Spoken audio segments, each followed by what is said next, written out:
Our top story, the first time after the historic 15-month-long agitation, farmers are set to stage a protest at Jantar Mantar in the national capital region again. And permission, however, has not been given for this farmers' protest. Farmer leader Rakesh, Tikait, who was a big part of the previous protest at the Delhi borders, has been taken into custody yesterday ahead of the protest. However, he urged farmers to call for a nationwide protest at the Lakhimpur sit-in on Thursday. The Samyukt Kisan Morcha, an umbrella body consisting of around 40 farmers' organizations, had announced the Jantar Mantar protest, primarily demanding proper implementation of the minimum support price for crops, as well as the sacking of Ajay Mishra Teni, the MOS for Home. This is as his son was involved or is the main accused in the running over of farmers in Lakhimpur Kheri. So farmers' protests, they're planned in the heart of Delhi at Jantar Mantar. However, as you can see, once again, a strict security at Delhi's borders, and farmers are being prevented from entering. So farmers planning this protest at Jantar Mantar. Ahead of the protest planned today, Rakesh Tikait has been taken into custody. So you can see the kind of security there as farmers are trying to come to Delhi from UP and Haryana. In other news, days after the raids on Delhi's Deputy Chief Minister Manish Sisodia, today Delhi Chief Minister and Aadmi Party National Convenor Arvind Kejriwal and his deputy embark on a two-day visit to pole-bound Gujarat. The AAP leaders will reach Ahmedabad today and address a town hall meeting in Himmatnagar. They will also be attending a town hall meeting in Bhavnagar on Tuesday.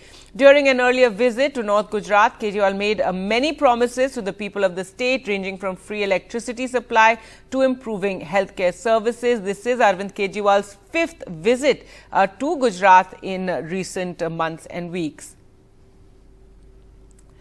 Now, it comes at a time that Manish Sisodia is targeted in a CBI case, and in an exclusive interview with NDTV yesterday, Manish Sisodia claimed that the CBI raids against him was an attempt to stop the Aam Aadmi Party in Gujarat. Delhi के उप मुख्यमंत्री और आम आदमी party के वरिष्ठ नेता मनीष सिसोदिया हमारे साथ हैं, जिनको सीबीआई ने अपनी एफआईआर में आरोपी नंबर 1 बनाया। मनीष जी, बहुत बहुत स्वागत है आपका। जो एफआईआर की है सीबीआई ने, उसमें उन्होंने ये कहा है कि आप मंत्री थे और जो अधिकारी हैं उनके साथ मिलकर आपने कुछ ऐसे फैसले किए, अनुचित लाभ दिया टेंडर होने के बाद में, जिससे कि उनको जो शराब कारोबारी हैं उनको फायदा हुआ। ये सीबीआई की जो एफआईआर है, इसमें आपके ऊपर आरोप लगाया, अनुचित लाभ दिए हैं, ऐसे फैसले लिए हैं जिनकी मंजूरी भी आपने जो है कॉम्पिटेंट अथॉरिटी से नहीं ली है। असली बात यह है, इनको घोटाले उटाले की चिंता नहीं है। अगर शराब का घोटाला इनको चिंतित करता तो आज गुजरात में 10,000 करोड़ का घोटाला हर साल होता है। जहरीली शराब पी के लोग मर रहे हैं और वहाँ इन्हीं के लोग पैसा कमा रहे हैं, जहरीली शराब बेच के भी और असली शराब बेच के भी। तो वहाँ कराते, वहाँ सीबीआई के दफ्तर खुलवाते, यहाँ पे रेड करवा रहे हैं। क्या मिलेगा? क्या मिला? कुछ नहीं मिला। मुझे लगता है कि लोगों के मन में भी ये सवाल होंगे कि बात हो रही है 2021-22 की एक्साइज पॉलिसी की, कि उसमें कथित रूप से भ्रष्टाचार हुआ। तो आप बात कर रहे हैं कि शिक्षा की बात हो रही है 2021-22 की पॉलिसी की, आप 2024 के चुनाव पे पहुंच रहे हैं। तो ये सब क्यों है? एक्चुअली ये साजिश इसलिए रची जा रही है, लोग अब इस बात को समझ रहे हैं कि नीयत इनकी यही है कि 2024 में अरविंद केजरीवाल एक ऐसे चेहरे के रूप में उभर रहे हैं 2024 के लिए, जिसको लोग ये पहले लोग पूछते थे मोदी वर्सेस हु। आज लोग कह रहे हैं अब मोदी नहीं चाहिए, अब एक मौका केजरीवाल जी को देंगे। दिल्ली के लोगों ने देख के देखा, पंजाब के लोगों ने देख के देखा, देखो कितने अच्छे काम हो रहे हैं। अब लोग कह रहे हैं अरविंद केजरीवाल जी को एक मौका देके देखेंगे। News of the Congress now, and Anand Sharma, senior Congress leader, said he has been vilified and humiliated. This as he stepped down from the Congress's Himachal Pradesh steering committee yesterday. Now, Sharma is the second G23 leader to step down from a key Congress post. Just days ago, Ghulam Nabi Azad stepped down from the party's Jammu and Kashmir committee. Their exits unleash a crisis for the Congress in two states that are headed for elections. Both Azad and Sharma are prominent leaders of the G23 grouping, which had been critical of the decision decisions of the party leadership and has called for a radical overhaul to revive the party's flagging fortunes. In a letter to Congress President Sonia Gandhi ahead of the assembly elections in Himachal, Sharma said that he felt left out of the party's decisions ahead of the polls and that his self-respect is non-negotiable. Well, let's go across to Sunil Prabhu for more. And Sunil, so what is being done about this now? What are the reactions in the Congress? Well, they will try to reach out to Mr. Anand Sharma because the Congress president has been down with COVID and the letter has been addressed to her. But Mr. Sharma is keen to go to Himachal Pradesh and, rally and get his supporters to try to show that he's a senior leader there in Himachal Pradesh. And definitely the Congress needs all factions on board if it is to take on the incumbent BJP government there. And it's in that backdrop that they will definitely have to assess the situation. Definitely Mr. Anand Sharma, who had been the chairman of the steering committee but not invited for various meetings, for various the programs that had been organized by the AICC, by Mr. Rajesh Shukla, there seems to be some kind of falling out between both of them. And in particular, and more importantly, Mr. Anand Sharma says there are people who are actually against the Congress party who are helping the BJP in this particular backdrop. So we'll have to wait and see how things play out, but definitely a huge setback for the Congress party ahead of the Himachal election.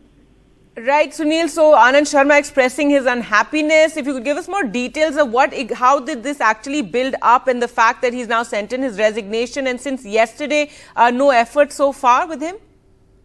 Well, you see, the build-up, of course, as I was explaining, is that he had been, even though he was the chairman of the steering committee, there were various meetings held in Delhi as well as in Himachal or even roadshows, and Mr. Anand Sharma had not been invited. Other leaders, of course, had been called, but he was kept away, and that's why he felt his self-respect has been hurt, and he felt humiliated, and that's the reason for why he has resigned. And of course, as we pointed out, he's a senior leader. He's also a Congress Working Committee member.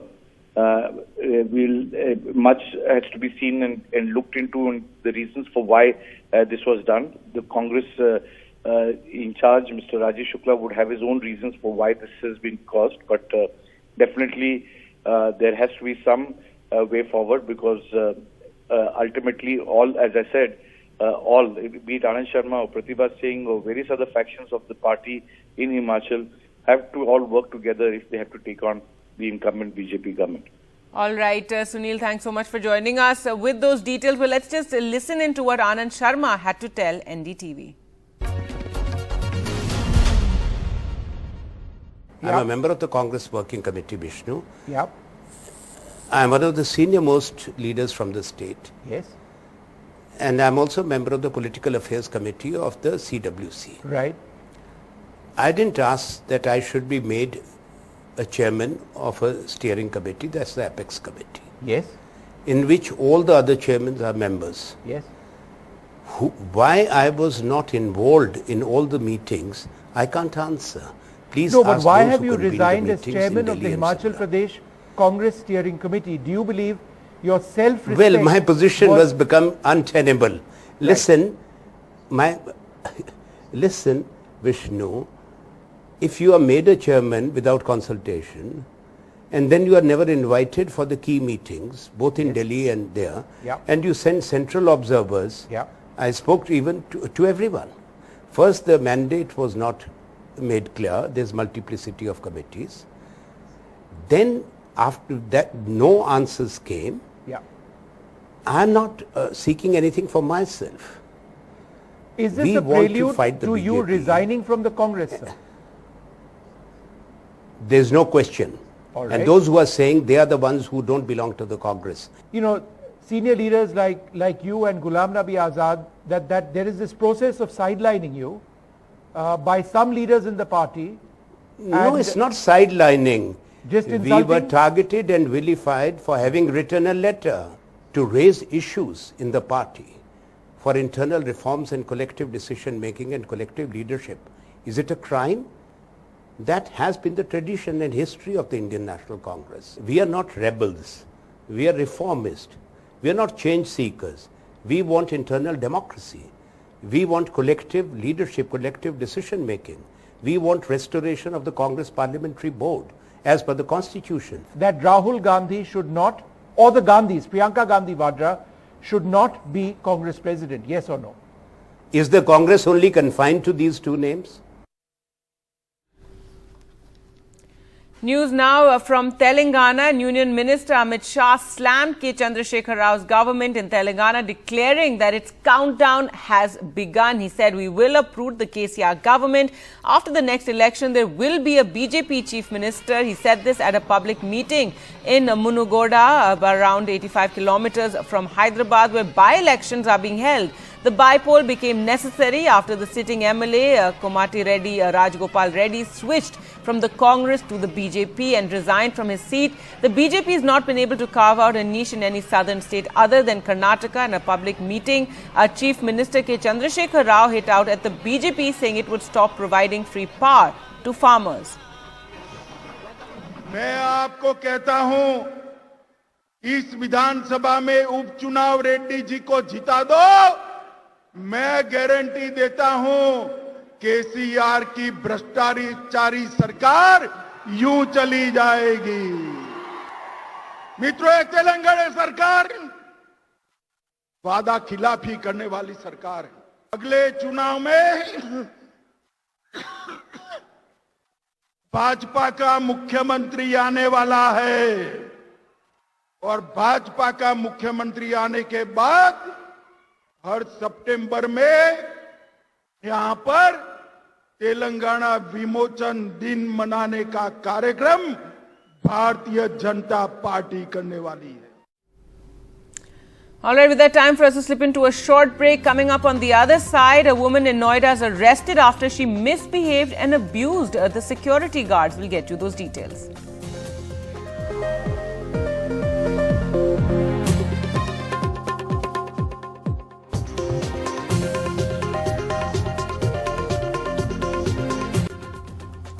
Welcome back. Now, shocking incident from Noida, where a woman was then arrested in Gautam Budh Nagar after an altercation with a security guard of a residential society.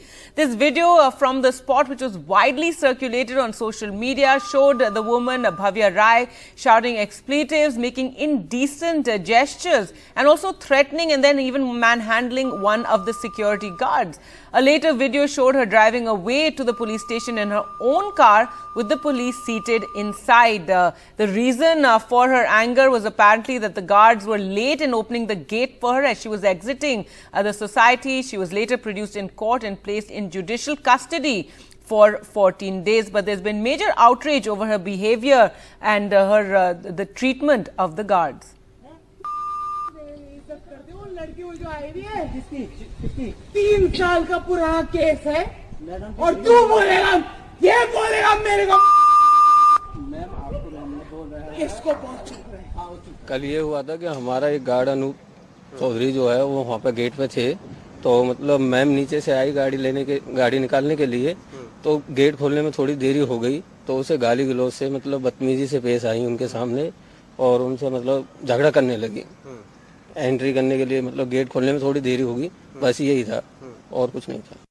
ये मामला जो है ये गाड़ी के exit को लेकर ये हुआ था और इस संबंध में पुलिस के द्वारा संज्ञान लेते हुए और जो सिक्योरिटी गार्ड है उसके तहरीर के आधार पे, चूँकि ये जो भी इसने उसमें जो आरोप लगाए हैं उसके संबंध में 153A, 505(2), 323, 504 और 506 में जो है अभियोग पंजीकृत कराया गया है और जो वाहन महिला के द्वारा प्रयोग में लाया जा रहा था उस वाहन को थाने पे ले जाया गया है और महिला को भी जो है अरेस्ट करके थाने पे ले गए हैं और उनके विरुद्ध विधिक कार्रवाई की जा रही है। उसमें ऑलरेडी कानूनी कार्रवाई की जा रही है, आपको उसके बारे में डिटेल प्रेस ब्रीफिंग भी दी जाएगी। तो ऑलरेडी जो आप बता रहे हैं उसमें कानूनी कार्रवाई की जा रही है।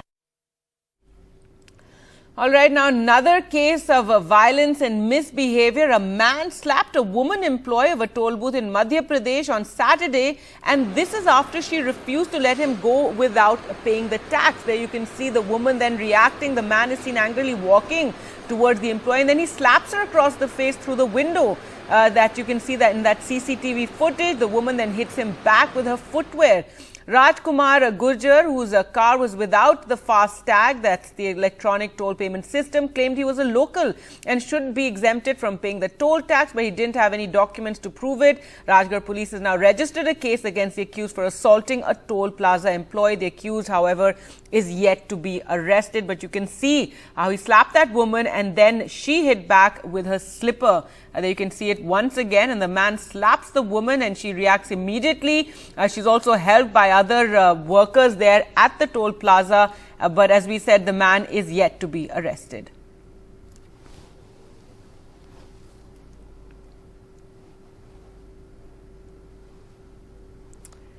And now a third case of bad behavior. This is from Mizoram, where the Chief Minister Zoramthanga has had to issue a public apology letter.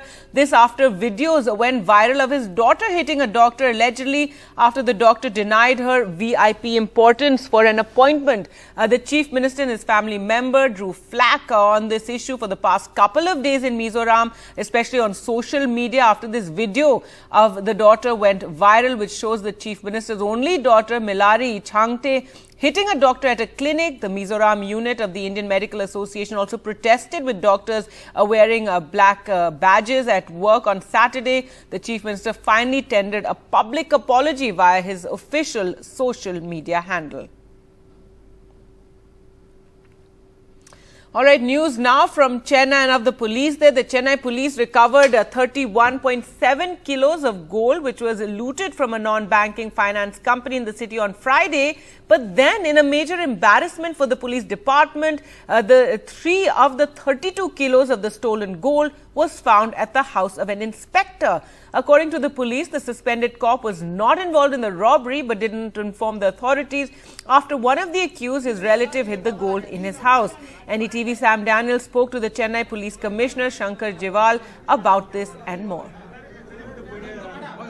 With me, Mr. Shankar Kejiwal, the Commissioner of Police for Greater Chennai. So thank you very much for your time. Regarding this gold robbery case, 32 kilo gold robbery case, one police inspector has been suspended.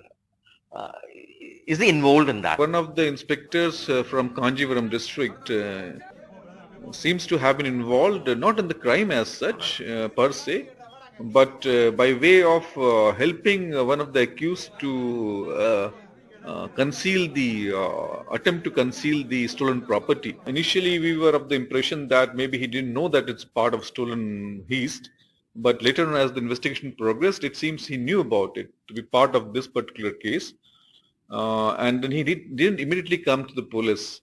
So that part of lapse was there. So that amounts to a criminal offence. The sale of ganja across the city, particularly there's a worry that it's easily available near school and college campuses. As far as the availability of cannabis or any of the correlated products in and around educational institutions is concerned, we have a zero tolerance policy towards that in Chennai city. Every week we have a special drive of 200 meters in and around educational institutions. Many students come to notice regarding that. We are informing their parents and counseling them, and where we found that he is involved in a way of trading into it, they are being arrested and remanded also. A lot of kingpins being arrested, the financial investigation being conducted, and that has actually led to almost a 3-time rise in the price of ganja, cannabis on streets, which shows that the supply reduction is effective. But at the same time, under the leadership of Chief Minister, now we are working towards demand reduction as well, which will involve a lot of awareness. Recently, Chennai witnessed a few custodial deaths. A few police personnel were also arrested. What's being done to sensitize and to avert this kind of harm? It means it has happened, it's wrong, that's all. There's no way of justifying custodial death as such. For this, we have already been running awareness. Basically, sensitization of police personnel is must. So our intelligence machinery is also been worked up. We have a 8-hourly update if anybody is brought to station, kept illegally there and all that, which is now slowly on a downwards trend. The persons who are late night getting involved in the cases like brawl, etc., are drunk under influence of liquor sometime. So we are sending him to hospital or binding him over to come to station next day. That is how we are tackling it. And we are sure that we will be able to avoid the unfortunate incident of this death in custody in future. Thank you so much sir, for your time. And that was Mr. Shankar Kejiwal, the Commissioner of Police for Greater Chennai, in Chennai with Suresh, Sam Daniel, for NDTV.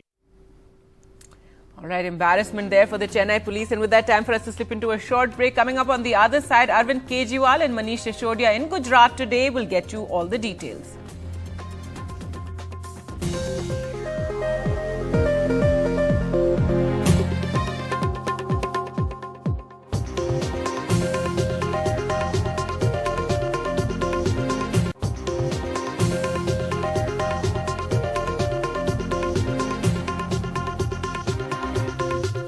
Welcome back. Days after raids on Delhi's Deputy Chief Minister Manish Sisodia, Delhi Chief Minister and Aam Aadmi Party National Convener Arvind Kejriwal and his deputy will be on a 2-day visit to pole-bound Gujarat from today. In fact, it's Arvind Kejriwal's 5th visit to Gujarat in a month. AAP leaders will be in Ahmedabad today and address a town hall meeting in Himmatnagar. Tomorrow they will be in Bhavnagar. Remember, Manish Sisodia has recently been has been raided by the CBI in a case concerning the liquor license policy of the Aam Aadmi Party government in Delhi. Let's go across to Priyanshi now for more. And Priyanshi, tell us more about the visit. It's a 2-day visit. What all is planned? That's right, Gargi. It's a 2-day visit. It starts today. There'll be a press conference at around 2 p.m. in Ahmedabad, and after that, the two will be going to Himmatnagar. Tomorrow there'll be, in Himmatnagar there'll be a town hall, and tomorrow they'll be going to Bhavnagar for campaign. Now, as you said, it comes at a time when Manish Sisodia has been raided by the Central Bureau of Investigation on corruption charges related to the Delhi excise policy. But this visit is really crucial for the Aam Aadmi Party, not just for recognition in the state of Gujarat, but also their national plans. Now, remember, as all of us know, that Gujarat has been the home turf of Prime Minister Narendra Modi. It has been the stronghold of the BJP since 1995. So if the Aam Aadmi Party does manage to get any considerable vote share in Gujarat, it will be a strong message to the BJP and to other parties as well for Aam Aadmi Party's national image. So that's why it's really important for the Aam Aadmi Party. The elections are to be held later this year, and currently the Aam Aadmi Party in the year 2017, the performance was not significant. They've that's right. Also, Priyanshi, the fact that Manish Sisodia is accompanying Arvind Kejriwal, this in the midst of the CBI case against him and the raids, he told NDTV in an interview yesterday the reason he's being targeted by the CBI was because of the Gujarat elections, is what he indicated in that interview. But interesting that he chooses, to go to Gujarat at a time that he's been in focus in the CBI raids. Right, Gargi, and that is a very interesting turn of events in this Gujarat visit as well, because Mr. Kejriwal has been visiting Gujarat. It's his 5th visit in just the last month, but it's one of the first few visits for Mr. Manish Sisodia, and the timing of it, as you said, it comes right after the CBI raid, so that issue does seem to take center stage in their visit today as well. Just yesterday, Mr. Manish Sisodia tweeted saying that the CBI has issued a lookout notice against him, and he said that I'm right here. Why are you issuing such notices against me? And he called it a gimmick. So we'll see what happens there, and if this issue continues to remain a center stage here as well. But for what the Aam Aadmi Party has said, what their mission is that they are coming to guarantee free health and education and good quality health and education here in Gujarat as well. Right. As I said, it's the 5th visit of Mr. Kejriwal in the last month, and already in the pre-poll promises, he's promised free education, free health. He's also promised 10 lakh government jobs and unemployment guarantee, and also allowances for women. He's also had an outreach to the tribal community. So a lot that's going on, and of course the share in 2017 was just a 0.1% vote share that the Aam Aadmi Party managed. All their 29 fielded contestants lost. So we'll see whether the Aam Aadmi Party does manage to get over that, because in the municipal corporation polls, Aam Aadmi Party did get a 13% vote share. So that was a jump from 2017 to 2021. We'll see whether that trend continues in the polls this year. Right, Priyanshi, they're reporting on Arvind Kejriwal and Manish Sisodia's visit to Gujarat today. News from the northeast now. In a major crackdown by the Assam police in Gwalpara district, they claim to have busted another module by arresting 2 people with suspected links to the Al-Qaeda Indian subcontinent and Ansarullah Bangla team, a banned terror group in Bangladesh. The arrested include imams of mosques in Assam's Gwalpara district. The arrested people have been identified as Abdus Subhan, imam of the Tinkunia Shantipur Mosque, and the other person has also been arrested. Well, let's go across to Ratnadeep for more details on this. And Ratnadeep, give us details of this arrest. And this comes at a time that there's been a major, anti-terror crackdown in Assam. That's right. In fact, this is the 6th module linked to the Al-Qaeda in Indian subcontinent. They're operatives of Ansarullah Bangla team. Now, Ansarullah Bangla team, which is also known as Ansarul Islam or Ansar Bangla, this is a banned militant organization operating out of Bangladesh, but of late, in the last 2 years particularly, it has tried to spread its operations in India, particularly in eastern India, in the states of West Bengal, Assam, and other parts of Northeast. And since April, remember, there have been several crackdowns in Assam and other parts of the country.